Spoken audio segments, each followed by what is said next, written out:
새생명 가족 여러분 안녕하십니까? 벌써 2월 마지막 주 금요일이 됐네요.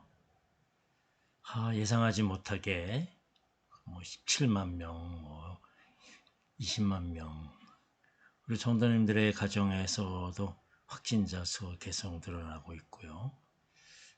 참 곤란한 가운데 있는 그런 한 주간입니다.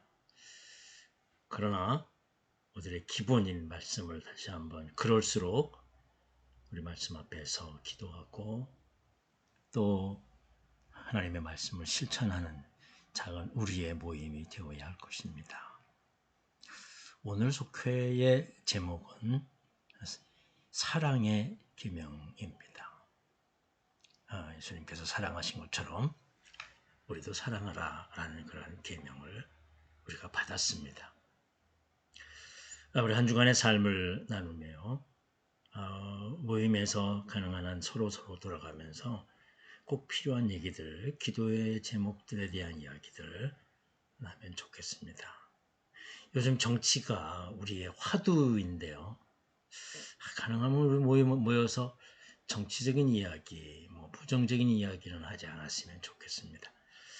그런 마음으로 우리가 이 한 주간의 삶을 나누고요. 조용한 기도 드리고 찬송하고 맡은 이가 기도하면서 오늘의 말씀을 읽습니다. 오늘의 말씀은 요한복음 15장 12절부터 17절까지입니다. 제가 읽어드립니다.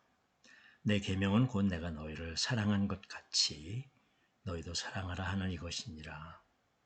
사람이 친구를 위하여 자기 목숨을 버리면 이보다 더 큰 사랑이 없나니 너는 내가 명하는 대로 행하면 곧 나의 친구라.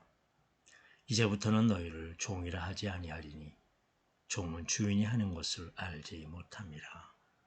너희를 친구라 하였노니 내가 내 아버지께 들은 것을 다 너희에게 알게 하였음이라.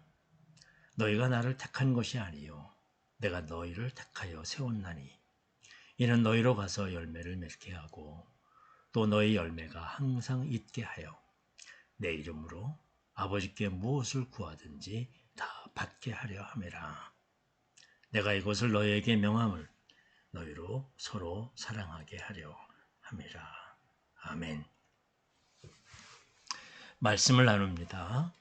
오늘 본문에서 예수님은 요한복음 13장에서 말씀하신 서로 사랑하라.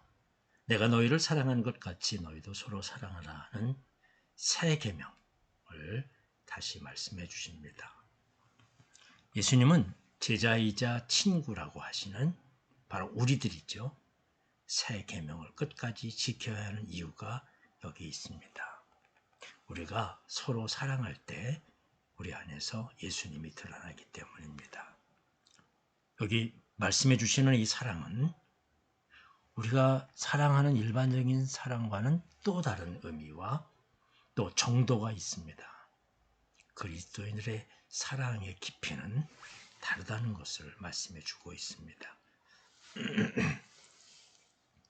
우리는 그러면 예수님이 말씀하신 사랑의 계명을 어떻게 실천할 수 있겠습니까? 먼저 예수님이 사랑하신 것 같이 사랑해야 합니다. 우리의 사랑은 인간적인 사랑 아니죠. 예수님이 하신 것 같이 사랑하는 일입니다. 예수님은 십자가에서 살이 찢겨지고 피를 쏟으시기까지 희생적인 사랑을 실천하셨습니다. 보통의 사랑이 아니지요. 예수님의 사랑은 말과 혀만이 아닌 가장 귀한 자신의 생명을 조건 없이 내놓으실 정도의 신실한 사랑입니다. 이웃 사랑을 넘어서 원수까지도 사랑하는 무한한 사랑이지요. 그러시면서 내가 너희를 사랑한 것 같이 너희도 서로 사랑하라.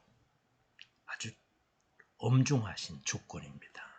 예수님이 사랑하시는 방법대로 하는 사랑이어야 사랑이라는 뜻이죠. 바로 그렇게 실천할 때 예수님에 대한 그런 사랑이 되는 것입니다. 제자들이 맺어야 할 성령의 첫 열매도 사랑입니다. 주님의 사랑을 본받아서 허물과 실수를 너그러이 용서하고 서로 사랑해서 참된 제자인 것을 증명해야 할 것입니다. 둘째, 예수님의 뜻을 따르는 친구가 되어야 합니다. 주인과 상하 관계에 있는 종은 주인의 의도와 계획을 잘 알지 못합니다. 그래서 수동적으로 시키는 일만 합니다. 종은 주인에게 종속된 소유물이기 때문에 행동도 자유롭지 못합니다. 그러나 친구는 다릅니다. 관계에 거리낌 없습니다. 마음으로 오가는 진실된 사귐이 있고 서로의 감정과 마음을 잘 이해하고 공감합니다. 그러기에 무엇이든지 함께하며 사랑과 우정을 돈독히 합니다. 정말 우리들은 친구가 있습니까? 마음을 정말 나눌 수 있는 그런 친구가 있을까? 서로 경쟁하거나 또 견제하지 않고 참 그런 친구가 필요한 세상인데 그런 친구들이 별로 없는 그런 세상이기도 합니다.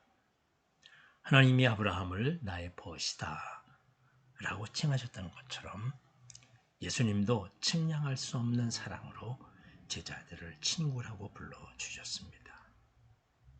친구된 제자들과 인격적으로 교제를 하고 하나님 아버지에게서 들은 것을 모두 알게 하신 것이요. 깨닫게 해주셨습니다. 그러므로 우리도 예수님의 뜻을 따르되 억지로가 아니라 즐거움으로 예수님의 친구가 되어야 합니다. 정말 주님께 우리가 못할 얘기가 뭐 있습니까? 주님께 내놓지 못할 것이 무엇이겠습니까? 다 아시는 주님이신데요. 사랑은 예수님을 따르는 제자의 표시이며 하나님의 큰 은혜를 선물로 받게 됩니다. 셋째,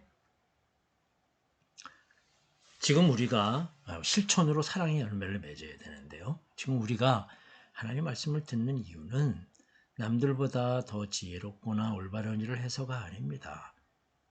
우리가 아직 죄인 되었을 때 사랑의 하나님이 독생자 예수님을 화목 제물로 희생하게 하셨습니다. 이로 말미암아 종과 같은 처지에 있던 우리가 주님의 친구가 되었습니다. 예수님은 하나님의 은총으로 택함받은 우리에게 사랑의 열매를 맺는 복을 주셨습니다. 이 열매는 사람의 공로에 의해서 맺어지는 열매가 아닙니다. 영적으로 무지한 사람을 주께로 인도하는 것이 사랑의 결실인 것입니다. 사랑의 열매를 풍성히 맺으면 스스로 예수님의 친구요 하나님의 백성임을 증명하게 됩니다. 사랑의 실천이 없으면 사랑의 열매도 없습니다. 성도들은 사랑의 열매를 맺는 제자가 되어야 합니다. 예수님은 우리가 믿기 전에 먼저 택하여 주셨고 종에서 친구로 승격시켜 주셨습니다. 따라서 우리는 친구 삼으신 목적에 합당한 열매를 맺어야 합니다. 그 열매는 예수님의 사랑 안에 거하고 주님의 명령대로 행하는 것입니다. 이 세상에 예수님이 제자인 것을 증명하면서 하나님께 영광을 올리는 우리가 되어야 할 것입니다. 아멘. 말씀을 마치고 우리 묵상 질문을 함께 나눕니다. 형식적인 사랑이 아닌 진실한 사랑을 하고 있습니까? 참 소중한 그런 일인데 정말 진실 마음으로 우러나오는 그런 사랑, 그리고 깊이 있는 사랑, 사랑다운 사랑을 하고 있는지요. 두 번째로는 억지가 아닌 기쁨으로 주님의 뜻을 실천하고 있습니까? 정말 감격하고 기쁜 마음으로 이것은 주님의 사랑을 느낀 자만이 할 수 있습니다. 그렇습니다. 우리 주님의 사랑을 다시 한번 기억하고 확인하고 점검하고 감격하고 내 마음에 두면서 기쁨으로 주님의 뜻을 이루어 가시는 우리가 되어야 할 것입니다. 세 번째로는 사랑의 열매를 맺기 위해 하나님께 간구하십니까? 무엇이든지 구하면 이루어 주겠다 라고 말씀하셨는데요. 우리 무엇이든지라는 그런 말에는 단 한 가지입니다. 사랑할 수 있게 하시고 사랑할 수 있는 힘을 주시고 예수님이 하신 것 같은 그런 사랑을 하게 하여 주옵소서. 이 무엇이든지 구한다는 말은 이 사랑입니다. 사랑만 구하면 모든 것이 다 오케이예요. 할 수 있어요. 사랑하기를 위해서 간구하시는 여러분들이 되시기를 바랍니다. 삶의 적용은 사랑은 표현입니다. 하루에 한 번 이상 가족과 내가 속한 공동체 안에서 상대방의 이름을 부르며 사랑을 표현합시다. 가족들 간에도 좀 사랑을 표현하고요.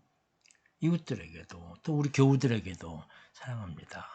이렇게 말해줄 수 있고 여러분 공동체 속에서 속회 속에서 우리 서로 사랑을 표현하는 이런 일들이 우리에게 시작을 해야 되는 거죠. 주님께 기도하면서 이루어가야 할 것입니다. 그리고 중보기도 하고 헌금과 찬송을 드리면서 주기도문으로 마칩니다. 특별히 중보기도 시간에 반복하지만 돌아가면서 서로를 위해 기도해 주게 하고요. 기도의 제목을 나눴으니까요. 정말 상대편의 약점과 아픔을 위해서 기도할 수 있는 기도가 중보기도입니다. 바로 그 앞에서 이 사람의 아픔과 이 사람의 고통을 함께 울며 기도해 줄 수 있는 그런 우리의 공동체가 되었으면 좋겠습니다. 그리고 중요한 것은 바로 서로를 축복하면서 삶의 자리로 나아가는 그런 우리의 공동체가 될 수 있기를 바라고요. 3월 다시 언제까지 영상으로 드릴지 모르지만 기대하면서 기도하면서 금요일 시간을 소중하게 드릴 수 있는 그런 시간들이 되시기를 바라고 또 기대하고 그리고 기도하고 있습니다. 아멘.